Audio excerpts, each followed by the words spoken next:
இப்பொழுது பரிசுத்தமானதை நடப்பிக்கும்படி நம்முடைய அவயங்களை நீதிக்கு அடிமைகளாக ஒப்புக்கொடுங்கள்.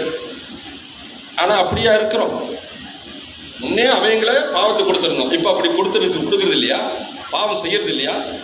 இப்பொழுதும் நாம் அப்படிதான் இருக்கிறோம். இந்த வசனம் நமக்கு ஒரு கான்ட்ராவர்சியா இருக்கும். ஞானஸ்தானத்திற்கு முன்னே என்னுடைய அவயங்களை நான் பாவத்திற்கு அடிமையாக ஒப்பு கொடுத்திருந்தேன். அதுக்கப்புறம் நான் நீதிக்கு அடிமையாக ஒப்பு கொடுத்துட்டேன். அப்ப இப்ப நீதி மட்டும்தான் நம்ம செய்துட்டு இருக்கிறோமா? பாவம் செய்யறது இல்லையா? அப்படி என்றால் இந்த பாவம் எங்கிருந்து புறப்படுகிறது என்று ஆராய்ந்து பார்க்கும் பொழுது என்னுடைய அவயங்கள் தான் பாவங்களை உற்பத்தி செய்கிறது.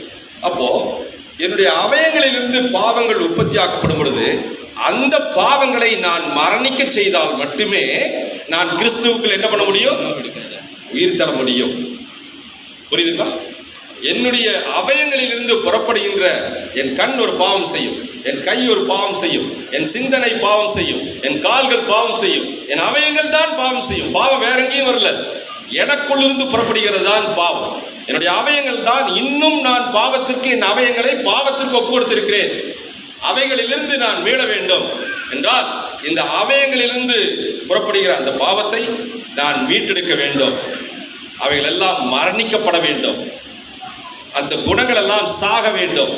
கோதுமை மணி நிலத்தில் விழுந்து சாவதை போல, அப்பதான் அது பலன் கொடுக்கும். அதுபோல என் எண்ணத்திலிருந்து, என் செயலிலிருந்து, என் சிந்தனையிலிருந்து, என் நடத்தையிலிருந்து, என் பேச்சிலிருந்து வரக்கூடிய அந்த பாவங்கள் சாகடிக்கப்பட வேண்டும். அவைகள் கொல்லப்பட வேண்டும்.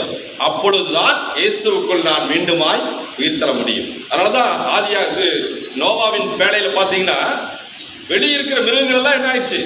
செத்து போச்சு. ஆண்டவர் அந்த பேழைக்குள்ளார போக சொன்னார். போக சொல்லும் பொழுது அவனுடைய அவயங்களிலே, எண்ணங்களிலே, செயல்களில் இருந்த அந்த குணாதிசயங்கள் சாகடிக்கப்பட்டது. மிருகங்கள் எல்லாம் ஜோடி ஜோடியா போகும்போது அங்கே மானும் உள்ளே போயிருக்கும், சிங்கமும் உள்ளே போயிருக்கும் இல்லையா? அப்ப சிங்கத்தினுடைய குணாதிசயம் அங்கே சாகடிக்கப்பட்டிருக்கும். சிங்கத்துடைய குணாதிசயம் அங்கே சாகடிக்கப்பட்டிருக்கும். அவருடைய அவயத்தின் செயல்கள் சாகடிக்கப்பட்டது. அதனால்தான் அவைகள் எல்லாம் ஒட்டுமொத்தமாக அந்த பேழைக்குள் அடக்கமாய் இருந்தது. ஒரு நாளிலே மீண்டும் உயிர்ப்பிக்கப்பட்டது. வெளியே இருந்த அனைத்தும் சாகடிக்கப்பட்டது. வெளியே இருந்த அனைவும் கொல்லப்பட்டது. உள்ளே சென்ற மிருகங்களுடைய சிந்தனைகளும் செயல்பாடுகளும் அதனுடைய குணாதிசயங்களும் கடவுளால் என்ன பண்ணப்பட்டது? கொல்லப்பட்டது. சிங்கத்துடைய குணாதிசயமானது அங்கே அதனுடைய குணம் இல்லை. அதனாலதான் ஒரு நாள் அவர்கள் மீட்டெடுக்கப்பட்டது, மீண்டும் உயிர்ப்பிக்கப்பட்டது. அதனாலதான் அந்த நோவாவின் பகுதியை அங்கே வச்சாங்க. சரி, அப்படி என்றால் நம்முடைய ஆத்மாவில், நம்முடைய உடல்ல அவயங்கள் செய்யக்கூடிய மிக முக்கியமான 3 பகுதி தான் நம்முடைய பாவங்களுக்கு நேராக கொண்டு செல்கிறது. மிக முக்கியமான 3 காரியங்கள். ஒன்று, என்னுடைய செயல்கள் பாவத்தை கொண்டு வரும். என்னங்க? என்னுடைய செயல்கள் பாவத்தை கொண்டு வருகிறது. அப்ப நான் என்னென்ன செயல்கள் செய்கிறேன்? கடவுள் சொன்ன செய்யாதே என்று சொல்லிய செயல்களை நான் செய்வதன் மூலமாக அது பாவமாக்கப்படுகிறது. அது பாவமாக்கப்படுகிறது. அடுத்தது எண்ணம், என்னுடைய சிந்தை. என்னுடைய எண்ணம் கடவுள் எதை குறித்து சொன்னாரோ அதை நான் சிந்திக்காதபடி அதை விட்டு விலகி வேறு மோசமான எண்ணங்களை, தேவையற்ற எண்ணங்களை, பாவ செயல்களான எண்ணங்களை, சிந்தனைகளை என் எண்ணத்திலே வைத்திருப்பது பாவம். அவைகள் கொல்லப்பட வேண்டும். 2வது காரியம்.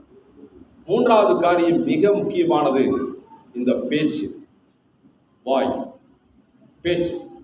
பேச்சினாலே மிகப்பெரிய பாவத்தை மனிதன் செய்து கொண்டிருக்கிறார். பேச்சினாலே. அந்த பேச்சு கடவுளுக்கு உகந்த பேச்சாய் இருக்க வேண்டும்.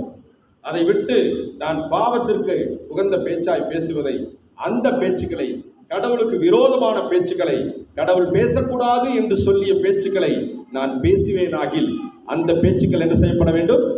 கொல்லப்பட வேண்டும். இந்த 3ம் கொல்லப்பட்டால்தான் நான் கிறிஸ்துவுக்குள் உயிர் தெளிந்த ஒரு நல்ல ஆத்மாவாக வெளியே வர முடியும். புரியுதுங்களா? அப்ப இந்த 3 காரியங்களும் என்னுள் இருக்குமானால் அவைகள் யாவும் கொல்லப்பட வேண்டும் என்பதுதான் இன்றைய நாளிலே நம்ம பார்க்கணும். முதலாவது என்ன சொன்ன? அவயங்களை பாவத்திற்கு ஒப்பு கொடுத்தது போல அப்ப இந்த அவயங்கள் தான் பாவத்திற்கு பிரதானம். இந்த அவயம், கண்ணு, காது, என்னுடைய சிந்தனை அவயம். இந்த அவயங்கள்ல முதல் காரியம் என்னுடைய செயல், கடவுளுக்கு விரோதமான என்னுடைய செயல். இரண்டாவது என்னுடைய எண்ணம். மூன்றாவது என்னுடைய பேச்சு. இந்த மூன்றும் தான் பாவத்தை கொண்டு வருகிறது. இந்த பாவங்களை கொண்டு விட்டோம் என்றால் மீண்டும் நாம் கிறிஸ்துவுக்குள் உயிர்த்தெழ முடியும். இதுதான் இந்த நாளுடைய.